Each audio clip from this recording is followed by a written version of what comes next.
ഇപ്പോൾ ഗുൽമോഹറിൻ്റെ തിരക്കിലാണല്ലേ? ഗുൽമോഹറിൻ്റെ തിരക്കും സന്തോഷവും ഒക്കെ ഉണ്ട്. തിയേറ്ററിലോട്ട് ഇറങ്ങാൻ പോകുന്നുള്ളൂ, 22-ാം തീയതി റിലീസ് ആവുന്നുള്ളൂ. പക്ഷെ ഭയങ്കര ഒരു എക്സൈറ്റ്മെൻ്റ് ഉണ്ട്. കാരണം ഒരുപാട് കാര്യങ്ങൾ കൊണ്ട് എക്സൈറ്റ്മെൻ്റ് ഉണ്ട്. കാരണം ഒന്ന്, എൻ്റെ സുഹൃത്താണ് അഭിനയിക്കുന്നതിൽ, രഞ്ജിത്ത്. പിന്നെ ആ ഒരു ഉത്തരവാദിത്തമായിരുന്നു എനിക്ക് ഏറ്റവും വലുത്. കാരണം എന്തെങ്കിലും കാരണവശാൽ അത് ചീറ്റിപ്പോയാൽ അപ്പോൾ ചിലർ ചോദിക്കുന്നത് അവന് സംവിധാനമൊക്കെ ചെയ്ത് നടന്ന ആളാണ്, വെറുതെ എന്തിനാ കുറിച്ച് സിനിമയിൽ അഭിനയിപ്പിച്ചെന്നൊക്കെ ചോദിക്കും. അപ്പോൾ അങ്ങനെ ഒരു ഉത്തരവാദിത്വം, അത് സാധാരണ നിലയിലല്ല, മലയാള സിനിമയ്ക്കൊരു വളരെ ശക്തനായ ഒരു നടനെ കിട്ടി എന്നുള്ളൊരു ഭാഗ്യം കൂടെ ഇതിൻ്റെ അതുണ്ട്. അത് നമ്മൾ കാരണമാകുമ്പോൾ ഉണ്ടാകുന്ന സുഖം, സന്തോഷം. അതെ, നമ്മളൊട്ടും വിചാരിക്കാത്ത ആൾക്കാരെ താങ്കൾ കാസ്റ്റ് ചെയ്തതിൻ്റെ മുമ്പും അയം വിജയൻ, പിന്നെ ഉണ്ണികൃഷ്ണൻ നമ്പൂതിരി, ഇതിനിടയിൽ ഈ പിന്നെ സുരഭി, പക്ഷേ ഇതുമാതിരി ഇപ്പോൾ രഞ്ജിത്ത് എന്ന് പറഞ്ഞൊരു പവർഫുള്ളായിട്ട് ഓൾറെഡി വളരെയധികം സിനിമയിൽ ഇങ്ങനെ എന്താ പറയുക തിളങ്ങി നിൽക്കുന്ന ഒരാളെ സെലക്ട് ചെയ്യാനുള്ള ഒരു ഇമ്പൾസ് ഉണ്ടല്ലോ, അതെങ്ങനെയാണ്?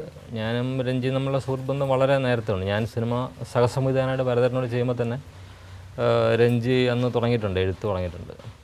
അന്ന് ഞങ്ങൾ പരിചയപ്പെടുമ്പോഴേ ഞാൻ രഞ്ജിയോട് പറഞ്ഞത് അഭിനയമാണ് രഞ്ജി. കാരണം നമുക്ക് പൂർണ്ണമായിട്ടും രഞ്ജിയിൽ ഒരു ആക്ടറെയാണ് കാണുന്നത്. പഠിച്ചതും സ്കൂൾ ഓഫ് ഡ്രാമയിൽ ആക്ടിങ് ആണല്ലോ. പിന്നീട് പക്ഷേ താല്പര്യമില്ലാതെ ഇങ്ങനെ മാറിപ്പോവായിരുന്നു. പക്ഷേ എൻ്റെ മനസ്സിൽ ഇയാളെ ഒരു വളരെ ശക്തനായിട്ടുള്ള ഒരു ആക്ടറുടെ എല്ലാ ഫീച്ചേഴ്സും കൊണ്ട് പിന്നെ അറിയുകയും ചെയ്യാം. നന്നായിട്ട് സിനിമകളെ കണ്ടിട്ടും നാടകത്തിലും കോളേജിലെ ബെസ്റ്റ് ആക്ടറായിരുന്നു നമ്മുടെ ഒരു. പിന്നീട് ഒരുപാട് പ്രാവശ്യം ഞങ്ങൾ കണ്ടുമുട്ടിയപ്പോഴൊക്കെ ഒരു സിനിമ ഇപ്പം വാവച്ചനൊക്കെ ചെയ്തു, അല്ല അയ്യം വിജയനെ വെച്ചൊക്കെ ചെയ്യുന്നു പറയും, ഒരു സിനിമ രഞ്ജിയെ വെച്ച് ചെയ്യണം എന്നൊരു ആഗ്രഹം എൻ്റെ മനസ്സിലുണ്ടായിരുന്നു പൂർണ്ണമായിട്ടും. ഈ സിനിമയുടെ പൂജയുടെ സമയത്ത് ഞാൻ വീട്ടിൽ ചെല്ലുമ്പോൾ രഞ്ജിയുടെ വീട്ടിൽ ക്ഷണിക്കഴിഞ്ഞത് ഞാൻ പറഞ്ഞു, രഞ്ജി നീ ചെയ്യേണ്ട കഥാപാത്രമാണ്. മുകളിൽ സാറ്റലൈറ്റ് നിൽക്കുന്നതുകൊണ്ടാണ് ഈ എല്ലാത്തിൻ്റെ വില നിശ്ചയിക്കുന്നത് സാറ്റലൈറ്റാണല്ലോ. അപ്പോൾ സാറ്റലൈറ്റ് ഉള്ളതുകൊണ്ടാണ് എനിക്കൊന്നും അങ്ങനെ ഒരു തീരുമാനം എടുക്കാൻ പറ്റാത്തത്. ഇപ്പോൾ സുരേഷ് ഗോപിയെ വെച്ച് ഈ സിനിമ അല്ലെങ്കിൽ ചെയ്യുന്നതൊക്കെ അതുകൊണ്ടാണ്. പിന്നീട് ഇതൊരു നിമിത്തം പോലെ അതിലേക്ക് വന്നപ്പോൾ അതൊരു ഭാഗ്യം തന്നെയായി. പലപ്പോഴും ഓരോ കണ്ടുമുട്ടലും അല്ലെങ്കിൽ ചെറിയൊരു ഇൻസിഡൻറ്റിലൂടെ ജീവിതത്തിൻ്റെ മുഴുവൻ കാര്യങ്ങളും ഒരു വഴിത്തിരിവായി മാറാറുണ്ട്. അങ്ങനെ നോക്കുമ്പോൾ ഇത് എൻ്റെയും ഭാഗ്യമാണ്, ഒരുപക്ഷെ രഞ്ജിയുടെയും ഭാഗ്യമായിരിക്കും. രഞ്ജിത്ത് ഇനിയും സിനിമയിൽ അഭിനയിക്കും എന്ന് തന്നെയാണോ? പൂർണ്ണമായിട്ടും. കാരണം ഈ സിനിമ കണ്ടു കഴിഞ്ഞാൽ ആരും വെറുതെ വിടത്തില്ല. കാരണം രഞ്ജി അങ്ങനെ രക്ഷപ്പെടാൻ നോക്കണ്ട, കാരണം അത്രയും മനോഹരമായിട്ടുള്ള പെർഫോമൻസ് ആയിരുന്നു. ഈ ഗുൽമോഹർ എന്ന പേരിലുള്ള കാരണം എന്താ? ശരിക്കും ദീദി ദാമോദരൻ, ടി ദാമോദരൻ മാഷിൻ്റെ മകൾ ദീദിയുടെ ഒരു സ്വപ്നമാണ് ശരിക്കും ഈ സിനിമ. എത്രയോ കാലങ്ങൾക്ക് മുമ്പ് ദീദി എഴുതി വെച്ചിരുന്നൊരു തിരക്കഥയാണ്. അതിൽ ദീദിക്ക് വളരെ അടുത്തറിയാവുന്ന ഒരുപാട് വിപ്ലവകാരികൾ, ഒരുപക്ഷെ അടിയന്തരാവസ്ഥ കാലത്ത് ഏറ്റവും കൂടുതൽ പീഡനം മനസ്സിലും ശരീരത്തിലും ഏറ്റുവാങ്ങിയ കുറേ അധികം പേരുണ്ടായിരുന്നു. ഇവർ ദീദിയുടെ സുഹൃത്തുക്കളാണ്. അതൊക്കെ ഇതിനകത്ത് വളരെ സത്യസന്ധമായിട്ട് വരുന്നുണ്ട്, ആ കഥാപാത്രത്തിനോടൊക്കെ ഛായയുള്ളവർ. അപ്പോൾ അതിലൊരു കാര്യം മാത്രമേ ഉള്ളൂ, ഗുൽമോഹർ എന്ന് പറയുന്നത് നമ്മൾ ഈ കാണുന്ന മെയ്ഫ്ലവറാണ്. ഈ വേനൽക്കാലത്ത് എല്ലാം കരിഞ്ഞു നിൽക്കുമ്പോൾ ചുവന്ന് നിറഞ്ഞു നിൽക്കുന്ന ഭംഗിയുണ്ട്.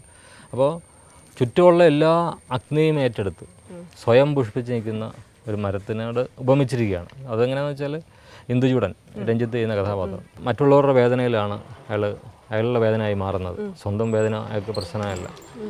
ഈ മുട്ടുസൂചിയൊക്കെ കൈയുടെ വെള്ളമൊക്കെ അടിച്ച് കയറ്റിയിട്ടും ബൂട്ട് കൊണ്ടൊക്കെ ചവിട്ടി അരച്ചിട്ട് അയാൾ റിയാക്ട് ചെയ്തിട്ടില്ല. പക്ഷേ അയാൾ കരഞ്ഞത് മറ്റുള്ളവരുടെ വേദനയില്ല. അതാണ് ഈ കഥാപാത്രം, അതാണ് ഗുൽമോഹർ ഇടാനുള്ള കാരണം. ഈ രഞ്ജിത്തിന് സംവിധാനം ചെയ്യുമ്പോൾ, ഡയറക്റ്റ് ചെയ്യുമ്പോൾ, അദ്ദേഹം ഓൾറെഡി ഒരു ഡയറക്ടറാണല്ലോ, വളരെ എസ്റ്റാബ്ലിഷ്ഡ് ഡയറക്ടറാണ്. അപ്പോൾ ഈ ഒരു സംവിധായകൻ വേറൊരു സംവിധാനം ഡയറക്റ്റ് ചെയ്യുമ്പോൾ ഇതുണ്ടല്ലോ, ഞങ്ങളുടെ കാര്യത്തിൽ ഈ ഈഗോ ഉണ്ടായില്ല. കാരണം ഞങ്ങളുടെ സുഹൃത്തുക്കളാണ് ഉള്ളത്. ഇപ്പോൾ രഞ്ജി ഉള്ളത് എനിക്ക് പ്ലസ് പോയിൻ്റ് ആയുള്ളൂ. കാരണം ഒരു കുഴപ്പം ഉണ്ടായുള്ളൂ, എല്ലാ ഷോട്ട് കഴിയുമ്പോൾ ഞാൻ രഞ്ജിയോട് പോയി ചോദിക്കും എങ്ങനെ ഉണ്ടെന്ന് ചോദിക്കും. അപ്പോൾ ഞങ്ങൾ സംസാരിച്ചതിന് ശേഷം ഡിസിഷൻ എടുക്കുള്ളൂ. അങ്ങനെ ഒരു സപ്പോർട്ടായിരുന്നു ശരിക്കും. പക്ഷെ ഇത് പ്ലാൻ ചെയ്യുന്ന സമയത്ത് രഞ്ജി തന്നെ മതി എന്ന് പ്ലാൻ ചെയ്യുന്ന സമയത്ത് ജയരാജൻ തോന്നിയിട്ടില്ല, അല്ല ഇത് ഇങ്ങനെ ഒരു ഫ്രിക്ഷൻ ഉണ്ടായേക്കാം എന്നുള്ളത്? ഇല്ലില്ല, ഒരിക്കലില്ല. കാരണം ഞങ്ങൾ അത്ര അടുത്ത സുഹൃത്തുക്കളാണ്. ജീവിതത്തിൻ്റെ എല്ലാ അവസ്ഥകളിലും ഞങ്ങൾ സുഹൃത്തുക്കൾ നമ്മൾ പറയാം, അത്രയും വളരെ അപൂർവമുള്ളൂ അങ്ങനെയുള്ള സുഹൃത്തുക്കൾ. അതുകൊണ്ട് ആ ഒരു പ്രശ്നം എനിക്ക് തോന്നിയില്ല. എനിക്ക് ഏറ്റവും കംഫർട്ടബിളായിട്ടാണ് എനിക്ക് തോന്നിയത്. കാരണം രഞ്ജി ഉണ്ടെങ്കിൽ ഓക്കെയാണ്. കാരണം എല്ലാ കാര്യത്തിലും രഞ്ജിയുടെ ഒരു സപ്പോർട്ടും അല്ലെങ്കിൽ ഇൻവോൾവ്മെൻറ്റും വളരെ കൂടുതൽ. കാരണം ഇങ്ങനെ ഗ്രോ ചെയ്യുകയാണ്. രഞ്ജിയെ വിളിച്ചിട്ട് ആദ്യത്തെ ദിവസം കുറേശ്ശെ മനസ്സിലോടെ വരുന്നു, പിന്നെ ഒട്ടുമില്ല. കാരണം എനിക്ക് കുറച്ച് അവൻ്റെ സ്വഭാവത്തിൽ അറിയാം. കാരണം ചുറ്റുപാടും അവന് കുറച്ച് ബുദ്ധിമുട്ടുണ്ടാക്കുന്നത് അന്നേരം വിട്ടുപോകും. അപ്പോൾ ഞാൻ ചെന്ന ഉടനെ ആദ്യം മുടിയൊക്കെ വെട്ടിയിട്ടുള്ള സീക്വൻസ് ഒക്കെ അതെടുത്ത് പതുക്കെ ഗുരുവായൂരപ്പൻ കോളേജിലെ ശല്യമില്ലാത്ത ചില ആംബിയൻസിലൊക്കെയുള്ള ചില ഷോട്ട്സ് ഒക്കെ എടുത്ത് പിന്നെ ഫസ്റ്റ് ഡേ തന്നെ 3 സീനൊക്കെ എടുത്തു. അങ്ങനെ കയറി. മനസ്സോട് എപ്പോഴും ക്ലോസ് ആയിട്ട് ഷോട്ട് സീൻ ചെയ്താ ഏറ്റവും ബ്രില്യൻ്റ് ആയിട്ടുള്ള ഷോട്ട് എനിക്ക് തോന്നിയത് ഈ ഇൻട്രഗേഷൻ സീക്വൻസ്.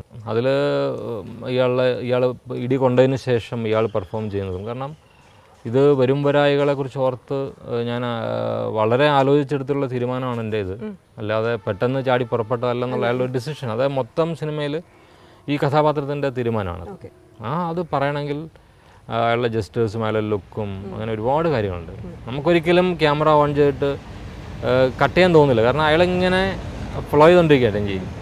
അങ്ങനെ ഒരു ആക്ടേഴ്സ് എനിക്ക് വളരെ കുറവായിട്ട് അങ്ങനെ ഒരു നടൻ, പ്രത്യേകിച്ച് ആദ്യ സിനിമ. അതെ, ഈ മറ്റുള്ള ആക്ടേഴ്സ് തന്നെ ഇതിൽ സ്റ്റാർ കാസ്റ്റിംഗ് തന്നെ, അതായത് സുരഭി ആണെങ്കിലും IM വിജയനാണെങ്കിലും ഇതൊക്കെ ആപ്റ്റ് കാസ്റ്റിംഗ് ആയിരുന്നു.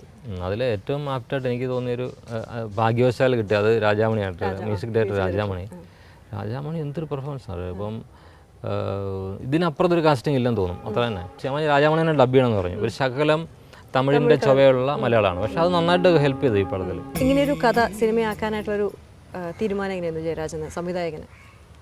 അത് യാദൃശ്യമാണ്. കാരണം ദീദിയുടെ ഹസ്ബൻഡ് പ്രേംചന്ദാണ് എന്നോട് ഒരു സ്ക്രിപ്റ്റ് ഉണ്ട് വായിക്കാൻ പറഞ്ഞ് വായിക്കുന്നു. വായിച്ചപ്പോൾ എനിക്ക് ഇഷ്ടം തോന്നി. പിന്നെ എനിക്ക് ഏറ്റവും കൂടുതൽ സംശയം ഞാനിതിന് ഫിറ്റാണെന്നുള്ളത്, കാരണം ഇത് ഒരുപാട് എക്സ്പീരിയൻസ് ജീവിതത്തിലുള്ളവർ ചെയ്യേണ്ട ഒരു സിനിമയാണ്.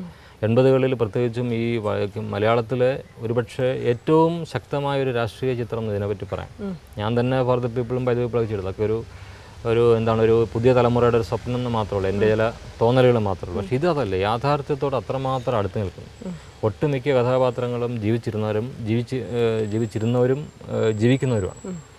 പിന്നെ ഇത് അന്നും ഇന്നും 80കൾ തൊട്ട് അടിയന്തരാവസ്ഥക്കാലം എന്ന് പറയുന്നത് നമ്മൾക്കൊരു യുദ്ധ പാരമ്പര്യമോ നമുക്ക് സെറ്റ് ബാക്സ് ഒന്നും ഉണ്ടായിട്ടില്ല. നമുക്ക് ആകെ ഉണ്ടായിട്ടുള്ള എന്നും പറയാനുള്ള അടിയന്തരാവസ്ഥയുടെ, പക്ഷെ അത് എത്രമാത്രം തീക്ഷ്ണമായിരുന്നു എന്നും അതിനുശേഷം ഇവിടെ ഉണ്ടായ ഏറ്റവും മനോഹരമായൊരു യൂത്ത് ഫോം ഉണ്ടായിരുന്നു. അതായത് തെരുവ് നാടകങ്ങളും വിപ്ലവ കവിതകളും ഒരു വലിയൊരു പുതിയ അതെ. അന്നാണ് കടമ്മനിട്ടയും സച്ചിദാനന്ദനും ബാലൻ ചുള്ളിക്കാട് ഉൾപ്പെടെയുള്ള ഒരുപാട് പേര് വന്നത്. ക്യാമ്പസിൻ്റെ ഒക്കെ ഒരു ഹരമായിരുന്നു. പക്ഷേ ഏതോ ഒരു എക്സ്റ്റേണൽ ഫോഴ്സ് പെട്ടെന്ന് ഇത് അടിച്ചമർത്തി 1 വർഷം കൊണ്ടോ 2 വർഷം കൊണ്ടോ ഇത് ഇല്ലാതാക്കി. അത് വളരെ പ്ലാൻഡ് ആയിരുന്നു. എന്തായാലും ആ കാലഘട്ടത്തിൽ ജീവിച്ച ഒരാൾ ഇന്നും ജീവിച്ചിരുന്നാൽ അവർ ആർക്ക് വേണ്ടിയാണോ അന്ന് ശബ്ദം ഉയർത്തിയത് അല്ലെങ്കിൽ വിപ്ലവ ചിന്തകൾ മനസ്സിൽ സ്വരുക്കൂട്ടിയത്, അത് ഇന്നും അവരിന്നും യാതന അനുഭവിക്കുകയാണ്. ആ അടിസ്ഥാന വർഗം തോറ്റുകൊണ്ടേയിരിക്കുകയാണ് ഈ ജനതയ്ക്ക് വേണ്ടിയാണ്.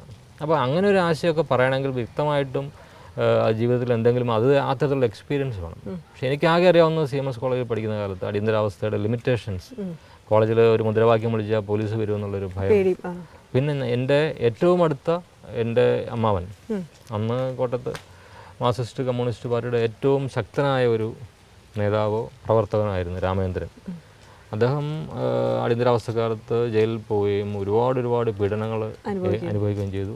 പിന്നീട് അദ്ദേഹം പുറത്തു വന്നപ്പോൾ അതിനേക്കാളും പീഡനം പുറത്ത് പാർട്ടിയിൽ നിന്ന് അനുഭവിച്ചപ്പോൾ എല്ലാം ഉപേക്ഷിച്ച് ഋഷികേശിൽ ശിവാനന്ദാശ്രമത്തിൽ പോയി നാരായണ സ്വരൂപാനന്ദ എന്നുള്ള പേര് സ്വീകരിച്ചു. അത്രയും തീക്ഷ്ണമായൊരു നേതാവിനെ ഞാൻ കണ്ടിട്ടില്ല. അപ്പം ഇതൊക്കെ എൻ്റെ ജീവിതത്തിൽ അറിയാവുന്ന ചില സത്യങ്ങളാണ്. പക്ഷേ എനിക്ക് വ്യക്തിപരമായിട്ട് എക്സ്പീരിയൻസ്, അപ്പോൾ ഇത് ചെയ്യാം എന്നൊരു തോന്നലല്ലാതെ എത്രമാത്രം എനിക്ക് ഫുൾഫിൽ ചെയ്യാൻ പറ്റുന്ന എനിക്കറിയില്ല.